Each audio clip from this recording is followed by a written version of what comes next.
Hey, Mean Matt here. And, hmm, yeah. That was an interesting pay-per-view. I used to say that SmackDown was the best brand for at least a while. I kind of regret it now. All the good talent, all the better talent anyways, is on Raw. That doesn't mean this was a shit show. Just means that this was kind of all over the place. There's a lot of things that got on my nerves. There's a lot of things that was fucked up. But there was a lot of good things as well. So let's get to it. We have our first match, the pre-show, as the Hype Bros. Zack Ryder and Mojo Rawley reunite to face the Colognes, Epico and Primo. And this was right to be on the pre-show. There was really nothing special except for having the Hype Bros back together. So there it is. I think that this is one of those matches that needed to be on the pre-show. I think now that Zack Ryder returned, I hope that they will continue their quest to become, or at least try to become, WWE Tag Team Champions. I don't know if this is gonna work, if there's gonna be a heel turn at some point. I don't know. Who knows? It's just gonna be interesting from here. And then we get to the main show, Money in the Bank.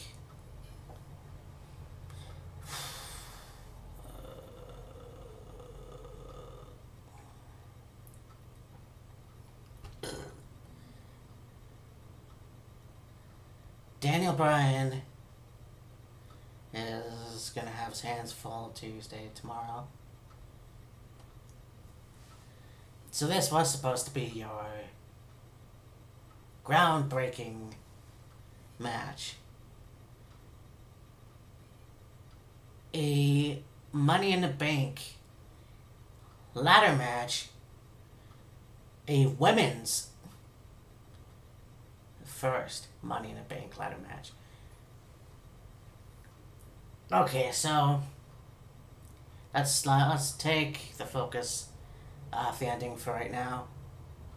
We have Carmella, Charlotte, Natalya, Tamina, and Becky Lynch in one of the fair matches that they did a great job. They used the ladder to the advantage. It was pretty cool. And then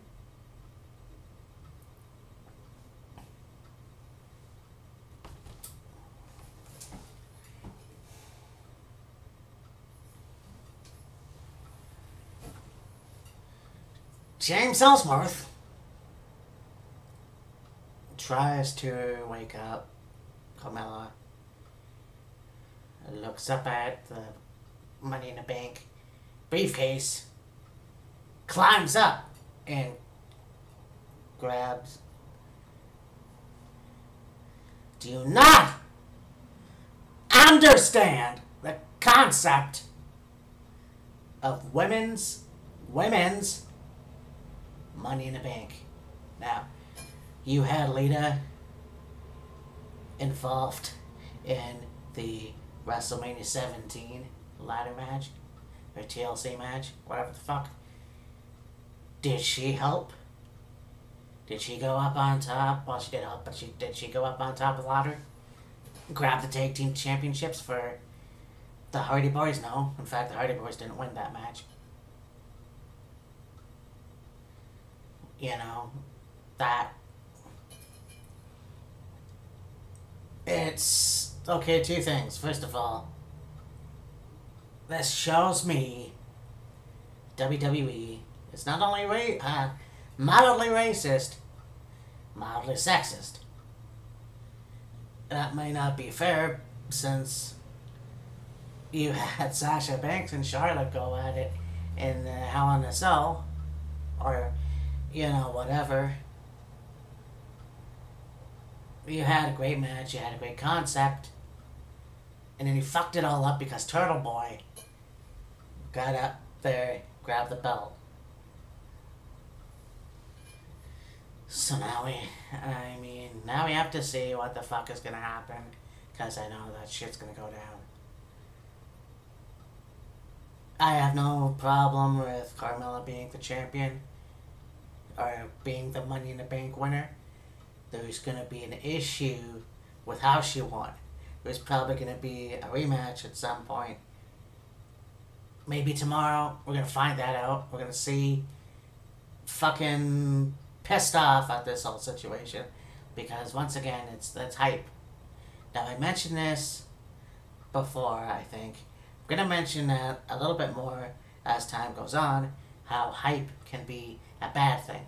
You wait so long for something and it gets there and it's shit. This match was great, but the ending was shit. Fuck you, James Ellsworth. And then we got the New Day,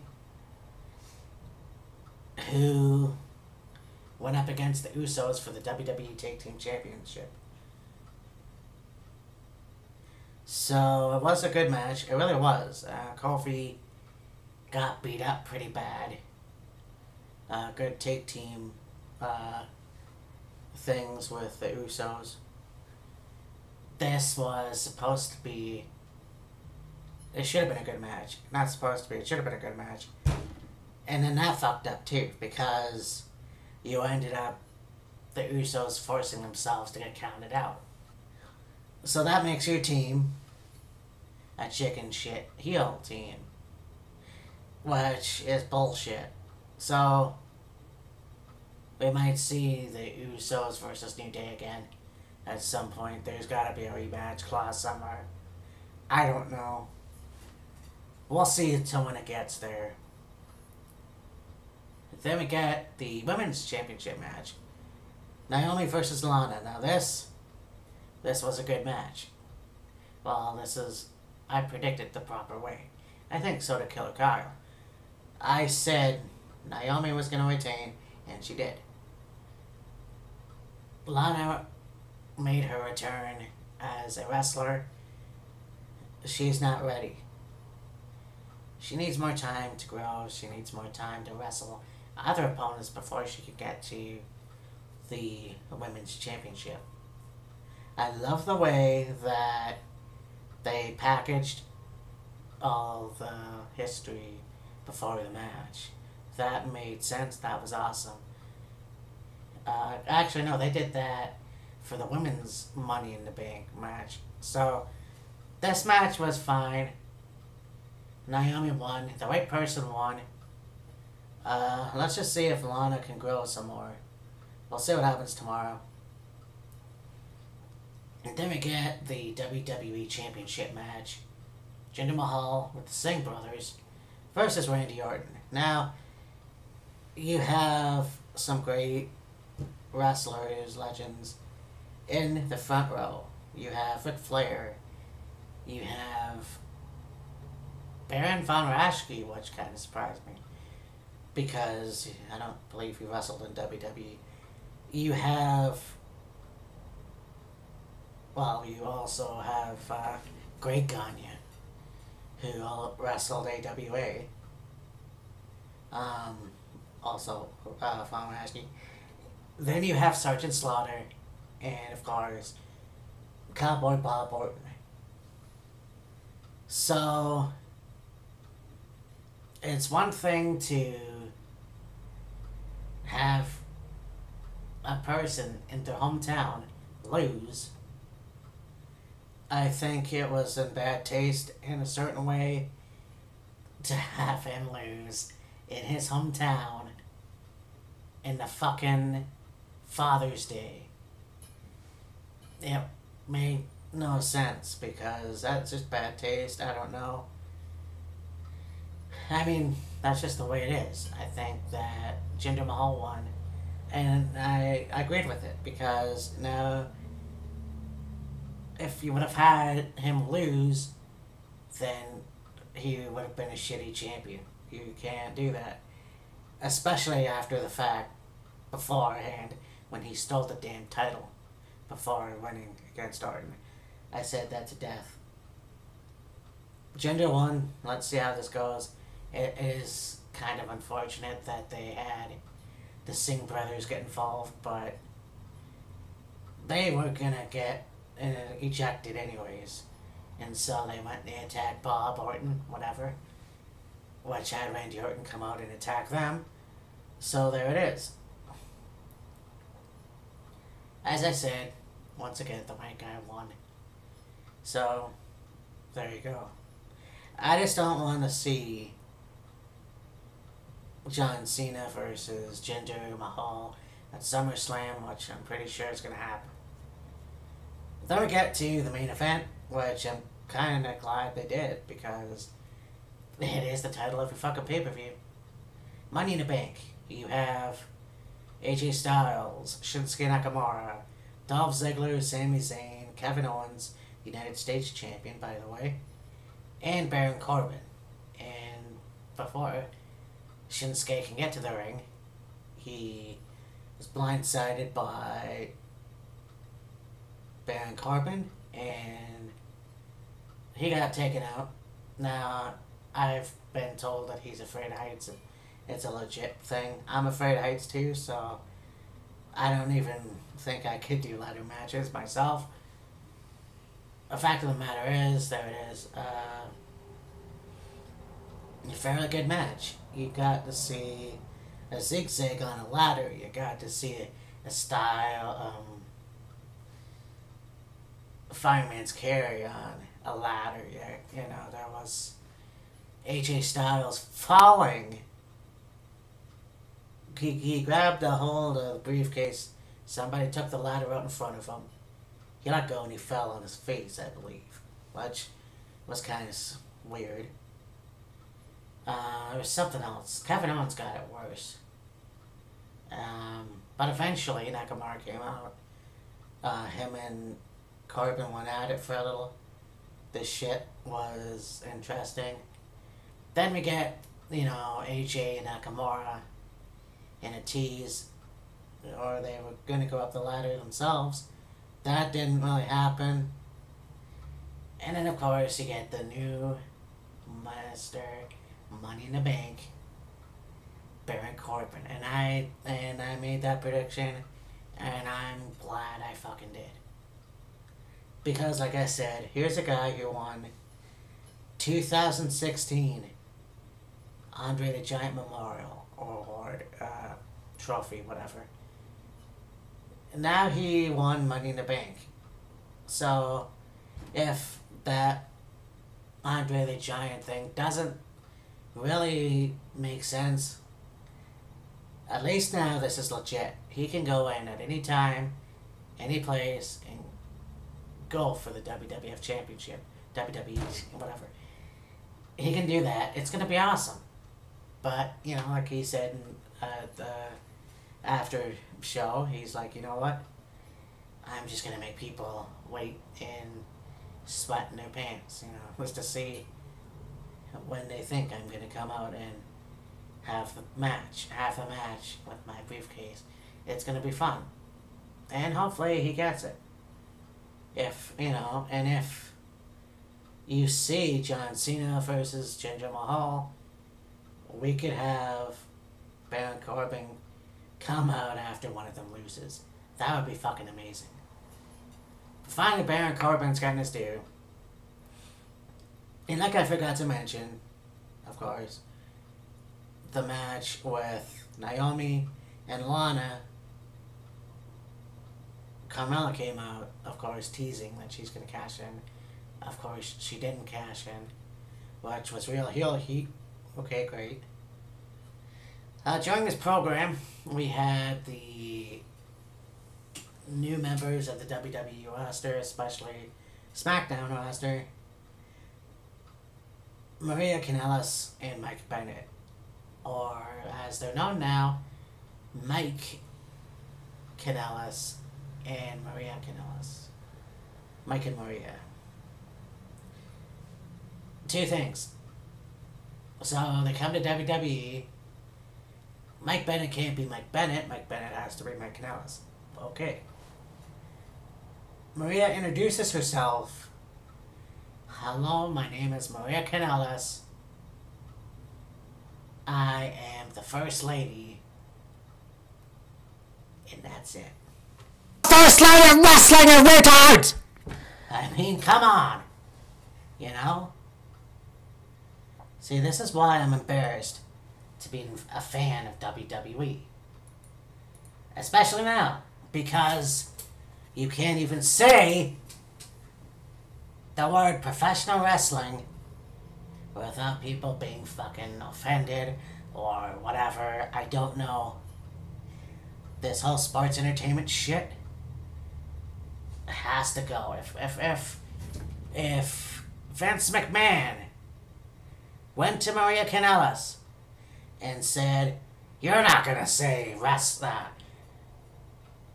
First Lady of Wrestling, you're gonna say the First Lady because we're sports entertainment." Fuck you, Vince. Or Shane. Well, not Shane, but the fact of the matter is, this bullshit has to stop. This is why you have wrestlers from TNA and Ring of Honor, like Mike Bennett and Maria Kanellis, who I first watched 5 years ago at Ring of Honor and thought, oh, there's Maria Kanellis. I guess she left WWE. Well, for good fucking reason. These guys stick around. They become the Kingdom with Adam Cole and Matt Taven. And then they go off to TNA. And of course, well, you know how that ended. And now they're back now Maria's back in WWE, but with Mike Bennett. This is going to be interesting. Not only because I'm happy to see more Ring of Honor guys, especially TNA guys, go over to WWE, the big leagues. Yeah, big leagues until you find out you can't say fucking professional wrestling. But how long will they stay? Because a long time ago, you had James Storm come to NXT just to go right back to TNA. You had the American Wolves leave Ring of Honor to go to NXT. No, we can't have the American Wolves. The American Pitbulls. So what happened? They had their match. Then they went the fuck to TNA. And like I said in the prediction video, the WWE is like a best friend that is extremely embarrassing. And it's a real fucking shame because it doesn't need to happen. It just doesn't. All in all, the show was interesting. It wasn't the greatest, it wasn't the best. Although the Money in the Bank match at the main event was really good. I enjoyed it.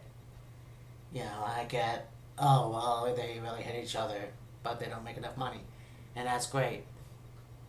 Well, it is what it is. Okay, fine, they don't make enough money, they should.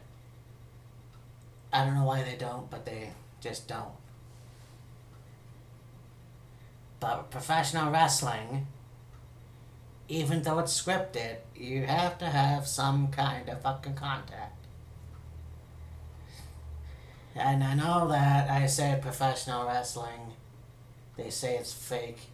I always say, well, if it's fake, then they only pretend it, which they don't do. They get hurt like every other wrestler. It's just the way it is. But I'm not going to ramble on that. I will say that Money in the Bank was mediocre. The first match was kind of good up until a certain point near the end. You had a pretty good main event. You had an embarrassment of a hometown boy, which is typical for WWE. There's nothing more can I say. Anyways,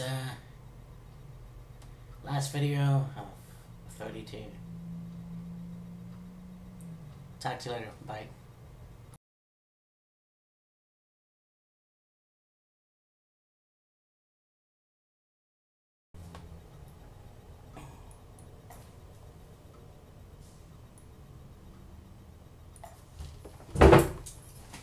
Hey, I mean, Matt, for a